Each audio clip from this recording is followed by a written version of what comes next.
Good afternoon and welcome to the City Council Finance Committee meeting of Thursday, December 19th, 2024. 3 items on the agenda. The first of these is discussion regarding the use of Center City Tax Increment Finance District funds for alleyways infrastructure repair.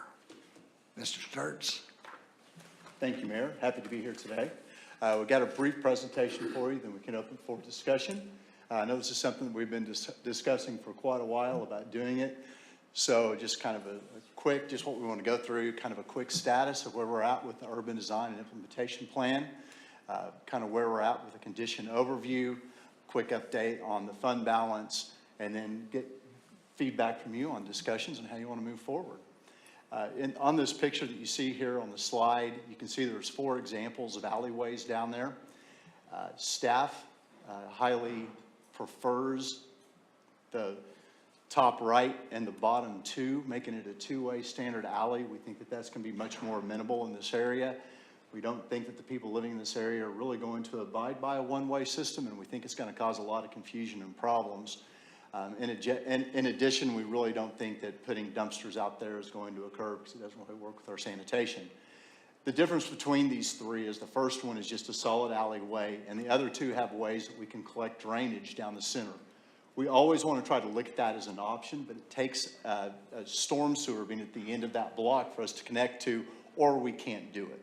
So as we're talking about the alleys, just bear in mind, this is what we're looking at is a 20-foot wide alley. We may go a little bit narrower where we need to, going down to a V in the middle, and if possible, we'll try to put some kind of water collection in the middle. It'll depend on if we can even make that happen or not. So to kind of go back, we started off with the old Johnson plan. I always carry mine with me to these meetings in case there's any need to refer back to it.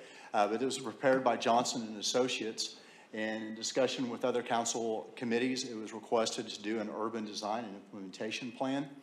And that would set out the items that we see here, the priority improvements matrix, updated cost estimates, and also looking at the street sections and actually looking at design of individual blocks of street and how those could be done to give an idea to developers and to design professionals as they work in those areas to make sure that we're meeting the needs of the area and what the intent is and what council and the Center City property owners all would like to see in the area.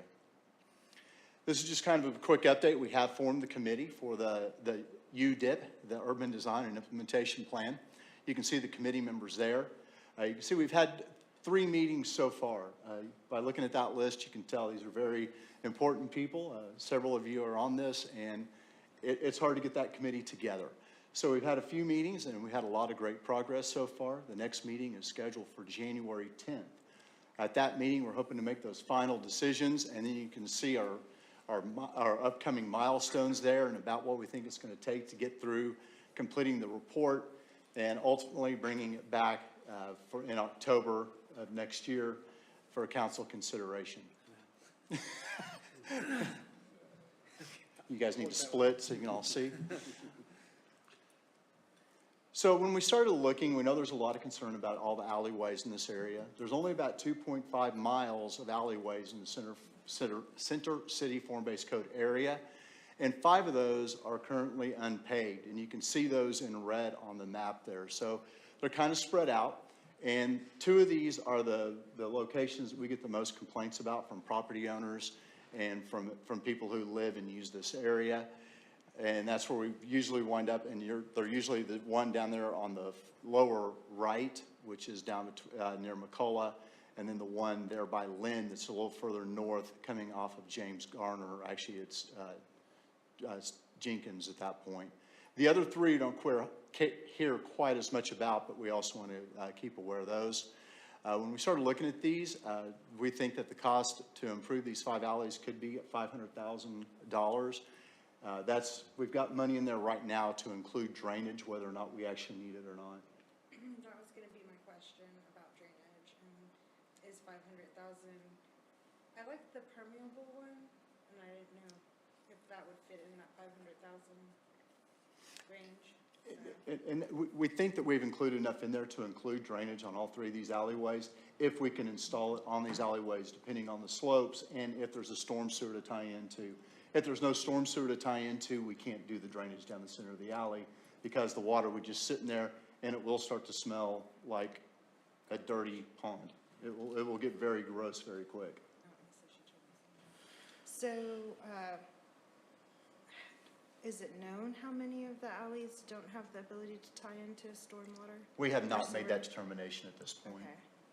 This is kind of a new, as we started discussing this and we were looking at it with Johnson and Associates, it's something we've always talked about internally, but we didn't put it, when we did the inspections and the analysis of all the alleyways, that was not something we included at that time. So we'll really just kind of determine that as we go, and we'll have to look at all the factors that would weigh into that as we're doing the design work and laying it out.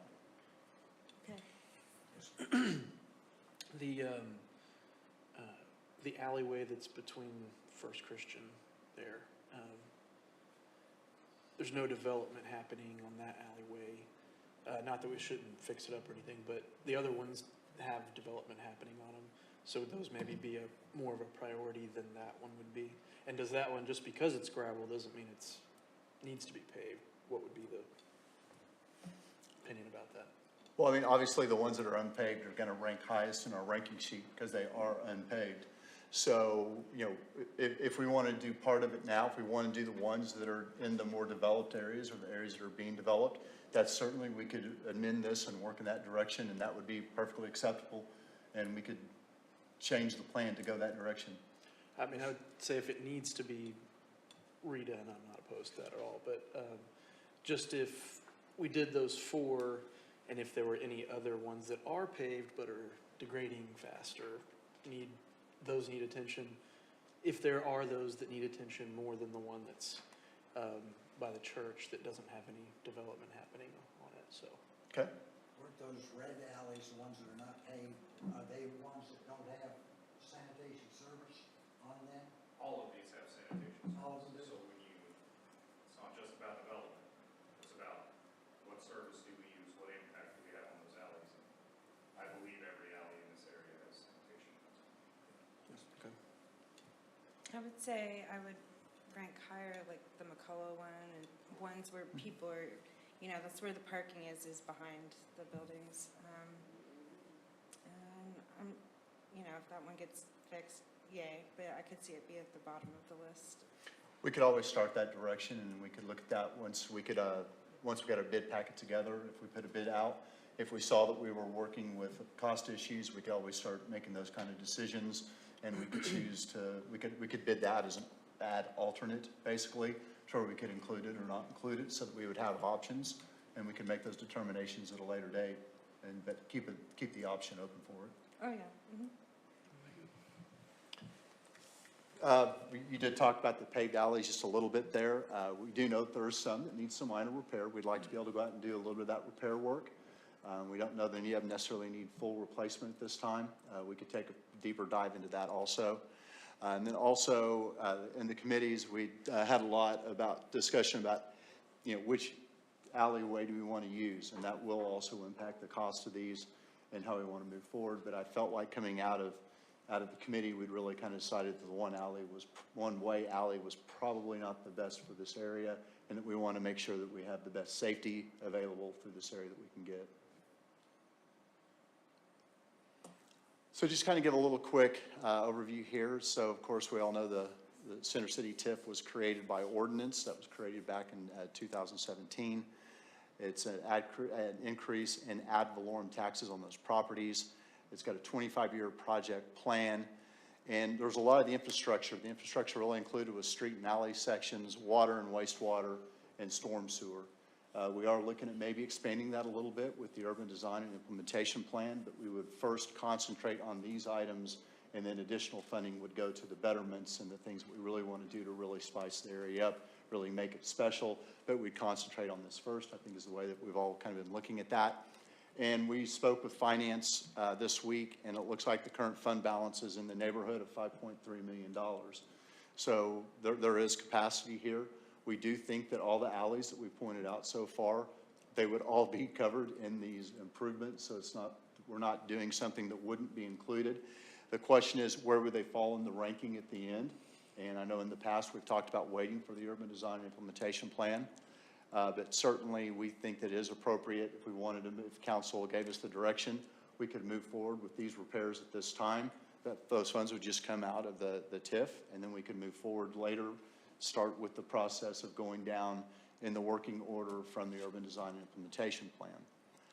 So if yes, ma'am. This question is a little bit more for Anthony. So at the beginning of the year, were we sitting at 3 million in that fund? Beginning of the year, we were sitting at 4.8. Oh, so the year prior was 3.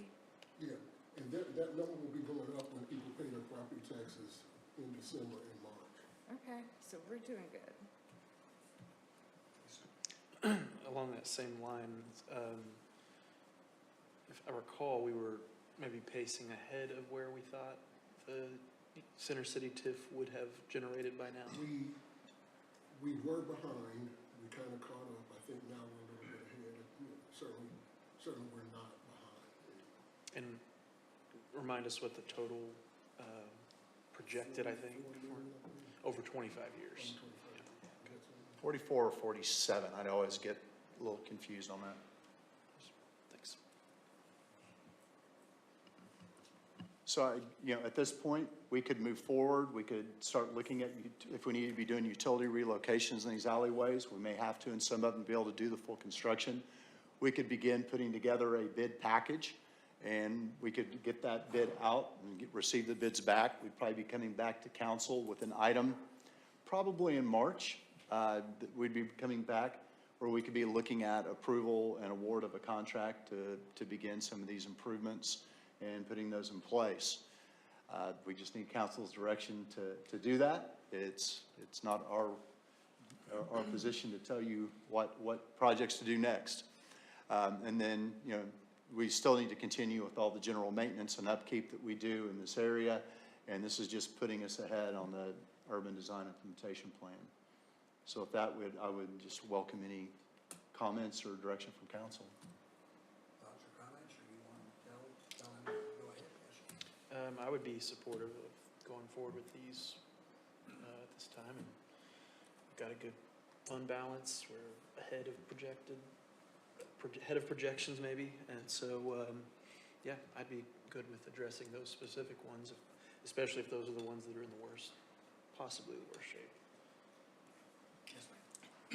Similar thoughts. I'm supportive, and I know that some of the property owners have been in conversation, and the Johnson Associates design is not new, like it has support, so.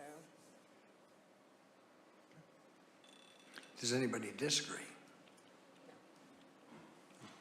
There's your We direction. will proceed. We'll put together a bid packet. We'll get that out. We'll start looking at the utilities that we need to relocate, and that will help us set the order in which we would proceed with. And we will bring an item back to council for award of the project once we receive our bids. Thank you, sir.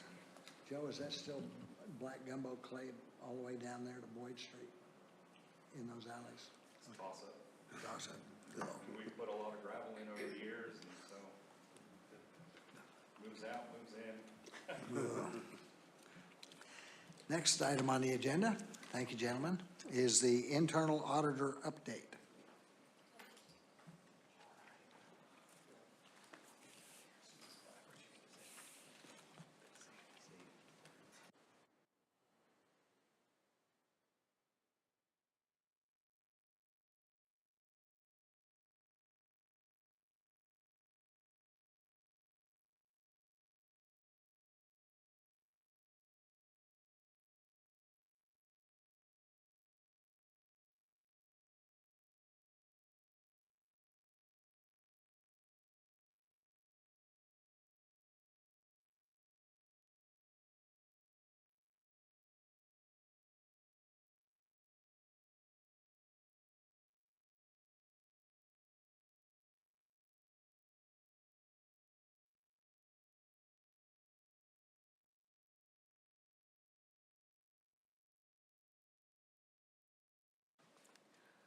Good afternoon, Mayor, Finance Committee, staff, and Norman residents. Today, I want to bring you an update concerning internal audit.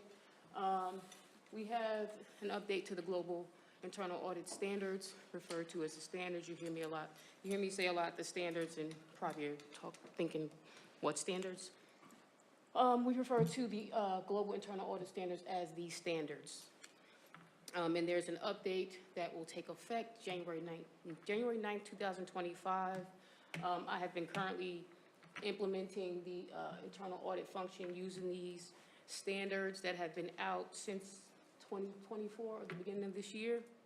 But I wanted to illustrate how they affect our current implementation of the internal audit function and how those relate to the board's responsibility in implementing and building an internal audit function.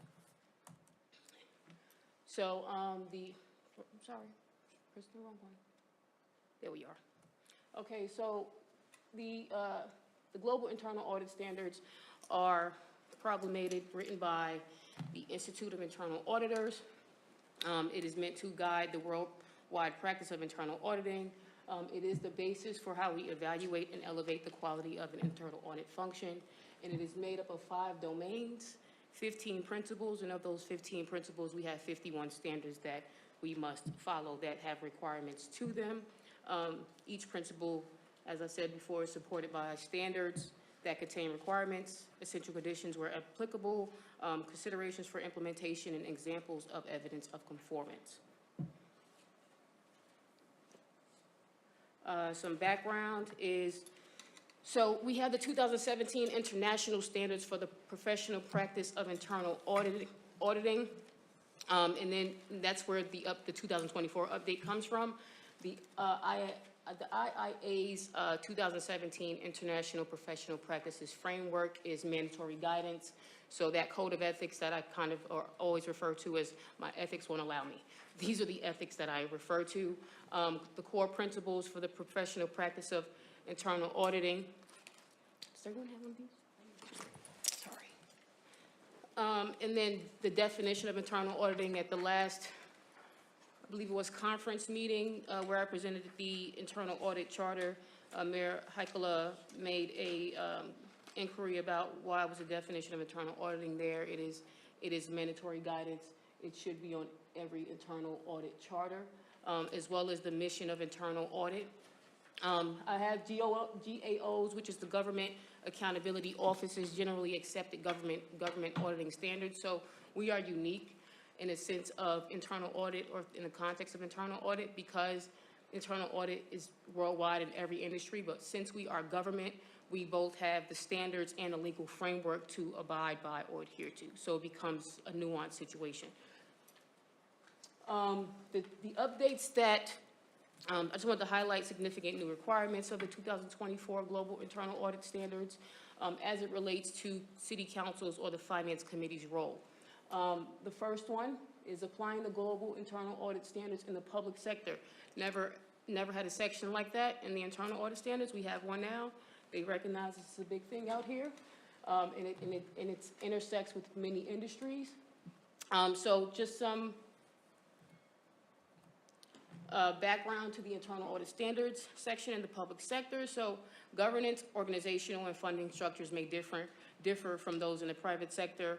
In the public sector, it's founded and governed under a legal framework, meaning laws, regulations, administrative orders, rules, and other types of governing requirements specific to the jurisdiction that the city of Norman operates within, right? Laws, as I said before, laws and or regulations may establish the mandate. We have an ordinance that establishes the city auditor, the organizational position, the reporting relationship, the scope of work, funding, and other requirements of the internal audit function. Standard 6.1 speaks explicitly to the internal audit mandate. What that means is that requirement to periodically review the mandate for updates may not be warranted, since the mandate is in the form of an ordinance here. It would be quite difficult for the city auditor to say we need to change this ordinance, right? That's the council's duty and authority. Again, public disclosure laws. So in private sector, you might not have to disclose an internal audit engagement or the results of it. In public or in public sector, you do. We have a responsibility to be transparent to the citizens or residents of this city, and that public disclosure law can be found in Oklahoma Open Records Act, or as we abide to that act, that is what we are bound by. Limited private discussions in the internal audit charter. There is a difference between the global audit standards and and having that ability to meet with counsel changes when you're in the public sector, right? Because everything is open meetings, or you could possibly implicate the Open Meetings Act. So we have to be careful about how we conduct private meetings between city auditor and members of council. External assurance provider is often mandated meaning by GAGAS or GOA, the Government Accountability Office, which basically says the auditor, who audits the auditor? The auditor also gets audited. The internal audit department gets audited by an external assessor, somebody who is qualified and certified as a certified internal auditor. And then City of Norman, as I've explained and told council before, that we are a member of the Association of Local Government Auditors now, so I will be using them as a resource to find an external assessor to basically confirm that the internal audit function of the City of Norman is in conformance with the standards. Just want to give some background. I'm not going to read the standards word for word, just some background to them.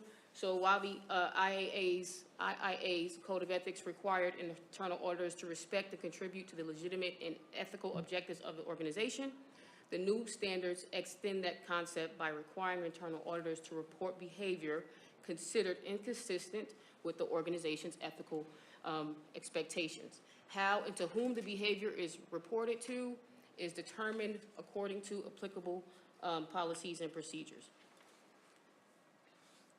Also, for this, it becomes nuanced. Of course, we have policies and procedures in the City of Norman of who to report to and when and how and why.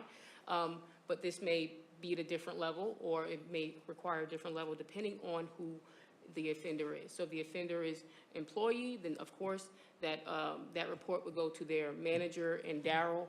If it happens to be senior management, it would go to Darrell and possibly council. If it is Darrell or city manager, it is council. So it changes depending on who the possible offender is. Oh. Change. Am I going backwards? Okay. Conformance with the standards. Again, I won't read every byline of the requirements. The 2017 standards did not require internal audit policies and procedures to be aligned with the standards. So I have to now write and not that I haven't been, but internal policies for the internal audit function. Those have to align with the standards, but they also have to align with laws of the city, laws of the state, laws of federal government, and they also have to align with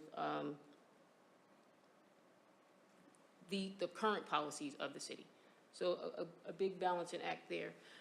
Additionally, the Code of Ethics and Standards in the 2017 IPPF, so the Professional Practice Framework, did not give the CAE, standing for Chief Audit Executive, or the internal audit function a path to conformance with a standard if they fail to conform with a single requirement. Conversely, the fundamental section of the 2024 standards includes a paragraph on demonstrating conformance that allows a CAE, Chief Audit Executive, to take alternative actions to meet the intent of the standard or still achieve a principle despite non-conformance with the standard.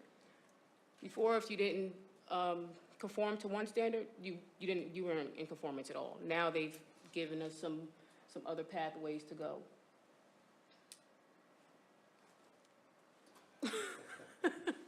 Sorry. Okay, so protection of information.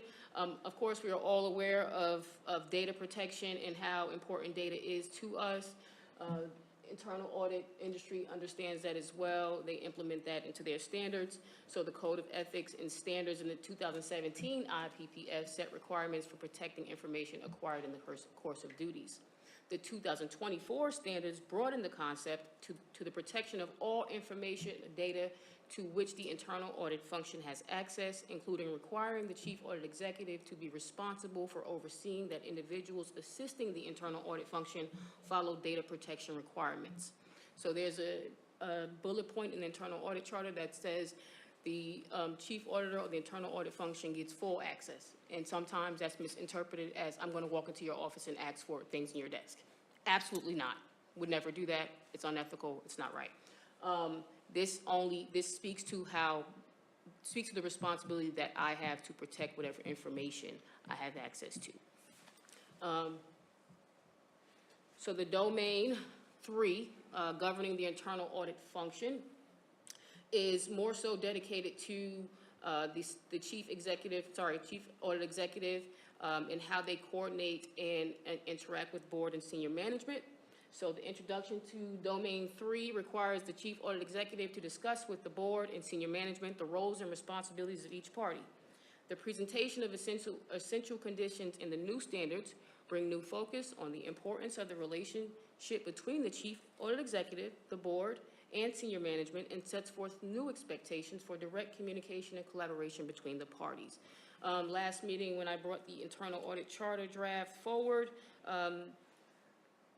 Mayor Heikela inquired about the details or the explicit list of essential conditions. I subsequently emailed those to him as well as the rest of council. Standard 6.3, board and senior management support. The 2017 standards did not include details about the chief audit executive facilitating communications between the board, senior management, and the internal audit function, or about the importance of the board and senior management promoting the function's ability to achieve its purpose. So in this requirement, essentially, they have now set the chief audit executive as a liaison between board and senior management. Not that board does not have a relationship with senior management on its own, but we may have different conversations where that information is not communicated to the board or relayed to the board, and it's my responsibility to do that. Some of these essential conditions are for the board to champion the internal audit function to enable it to fulfill the purpose of internal auditing and pursue its strategy and objectives. Work with senior management to enable the internal audit function's unrestricted access to the data, records, information, personnel, and physical properties necessary to fulfill the internal audit mandate. Support the chief audit executive through regular direct communications, and demonstrate support by specifying that the chief audit executive reports to a level within the organization that allows the internal audit function to fulfill the internal audit mandate. Approve the internal audit charter, internal audit plan, internal audit budget, and the internal audit resource plan. Make appropriate inquiries of senior management and the chief audit executive to determine whether any restrictions on the internal audit's function, scope, access, authority, or resources limit the function's ability to carry out its responsibilities effectively. Also meeting with the chief audit executive periodically, and this doesn't really apply because it says in executive sessions, and we would probably never meet in an executive session unless it had something to do with the personnel, fraud allegation or investigation that involved personnel. Senior management essential conditions are support recognition of the internal audit function throughout the organization, work with the board and management throughout the organization to enable the internal audit function's unrestricted access to the data, records, information, personnel, and physical properties necessary to fulfill the internal audit mandate. As you can hear, they are obsessed with fulfilling that internal audit mandate, and so am I. Okay, quality. The 2017 standards required the chief audit executive to develop and maintain a quality assurance and improvement program in the internal audit charter. I refer to this as that and QAIP. That includes the assessment of the efficiency and effectiveness of the internal audit activity. Again, who audits the auditor, an external assessor. I also do a self-assessment. Additionally, standard 1311 of the IPPF, I believe, required ongoing monitoring of the performance of the internal audit activity. Thus, such requirements in standard 8.3 are not new. However, the essential conditions ask for more specific actions from the board and senior management, essentially regarding advance input on performance objectives. So the program includes two types of assessments for the QAIP. There's external assessments. You can find guidance to that in 8.4, standard 8.4. Internal assessments are found in standard 12.1. In both cases, such communications would include the internal audit's function's conformance with the standards and achievement of performance objectives, and if applicable, compliance with laws and regulations relevant to internal auditing, and also plans to address the internal audit's functions, deficiencies, and opportunities for improvement. So while I go around throughout the whole city and try to tell people that they have gaps and there's ways to improve, someone else is going to tell me the same thing. So 9.2, the internal audit strategy. This is entirely new to the internal audit field. The internal audit strategy, or the standards, I'm sorry, the 2024 standards introduce an explicit requirement for the chief audit executive to develop a strategy for the internal audit function with specific features.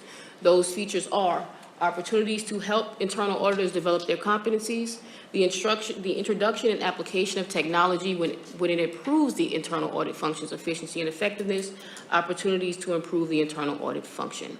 On the competencies line or bullet, this great city of Norman allocates training dollars and conferences so that we can stay up to date, maintain or acquire licenses and certifications, and quite frankly, that is very new, very different, very nuanced, and a great privilege to have working for this great city. The introduction and application of technology, I am working with OPEXIS, who will supply, case management for audit engagement so that it can be streamlined if I happen to not be the one sitting here next year or in a year after that. The new chief audit executive can open that application and see everything I've worked on and see what's next for them as well. Opportunities to improve the internal audit function, a welcome challenge that shall be. Okay, standard 9.2, standard 9.5, coordination and reliance. The 2017 standard stated that the chief audit executive should share information, I'm going to emphasize should because there are three words that are very powerful in the standards. You have may, should, must. May is you can, should is guidance, must is requirement. You have no room. Do what they say. Okay, so this one says should share, or said should share information, coordinate activities, and consider relying upon the work of other assurance providers. About 2 weeks ago, I emailed city management and inquired about any audits that took place within the department so that I would not do double work. The 2024 standards elevate the expectation for the chief audit executive to coordinate with other assurance providers from a should to a must. So they turn it from a guidance or a consideration to a requirement. The reliance portion of the standard still uses consider relying upon. The new standards also require an escalation methodology to be developed and used if coordination is not achieved. So if I am not able to coordinate with a particular individual or particular department, then it is my requirement or my responsibility to elevate that to their direct report.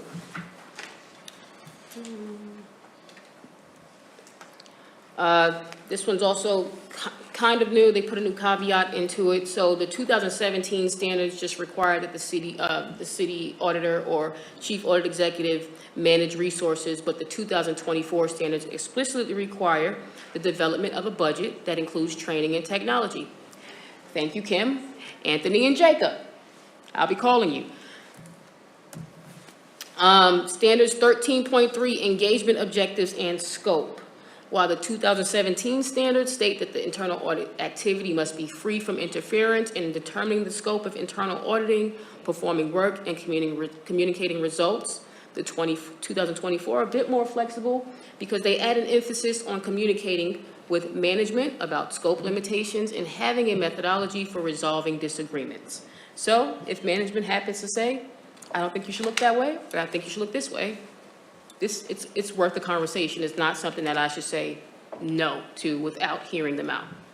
The 2024 standards also require flexibility in managing engagement objectives to be responsive to risks and business needs. Sorry. Oh, I'm sorry. I was on the wrong one. GAGAS, you will hear me say GAGAS, what I really am talking about is GAO's, Generally Accepted Government Auditing Standards, or the Yellow Book. The Yellow Book is more restrictive than the global audit standards in terms of working in public sector. So when you have the IPPF, the international practices, and the standards, the GAGAS uses all three of those to create the standards, and then also does it in the I guess, the light of a legal framework, so it considers laws and working in government.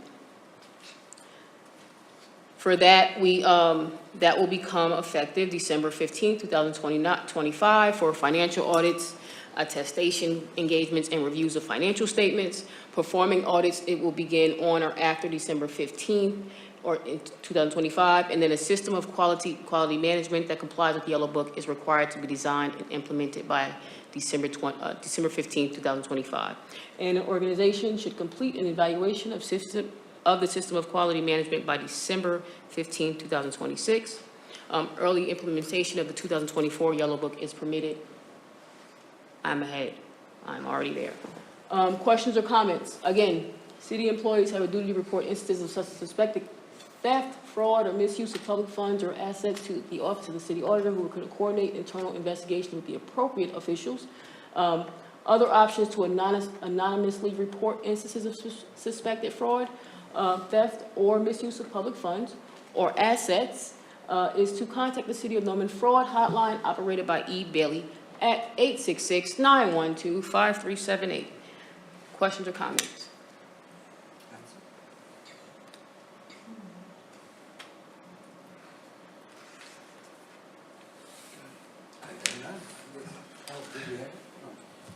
Overwhelming? I get what I understand.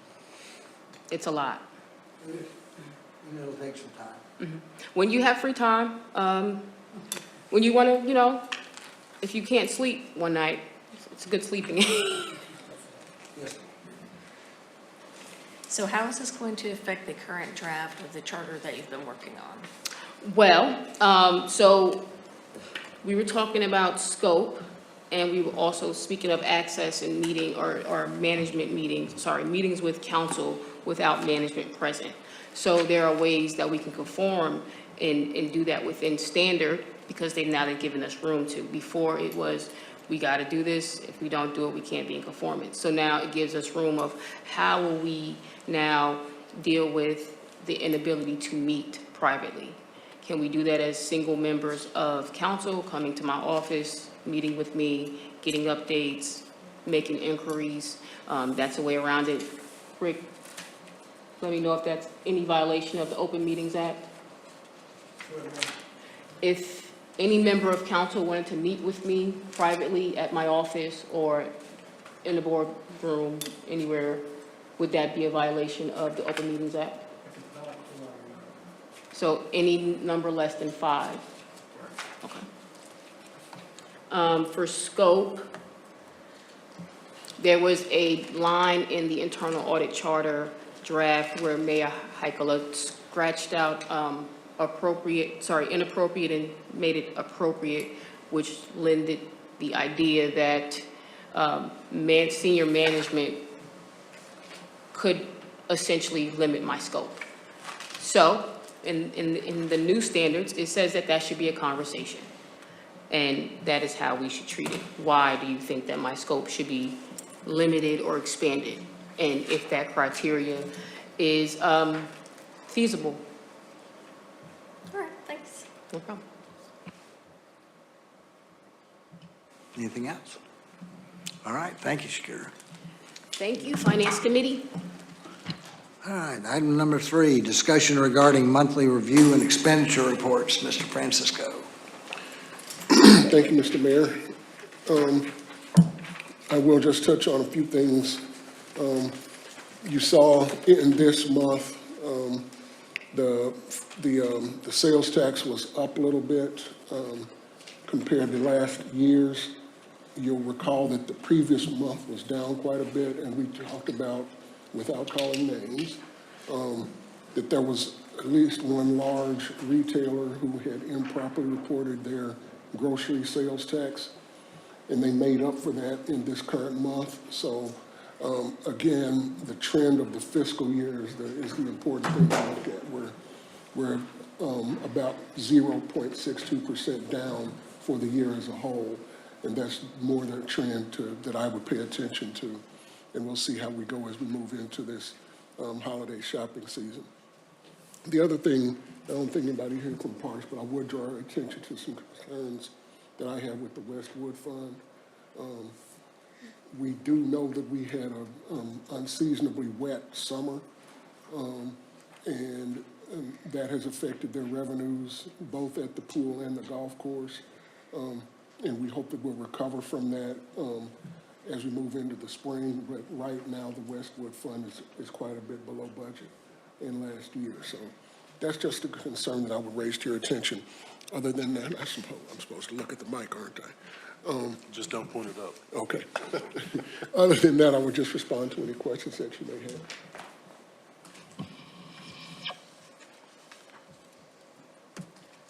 So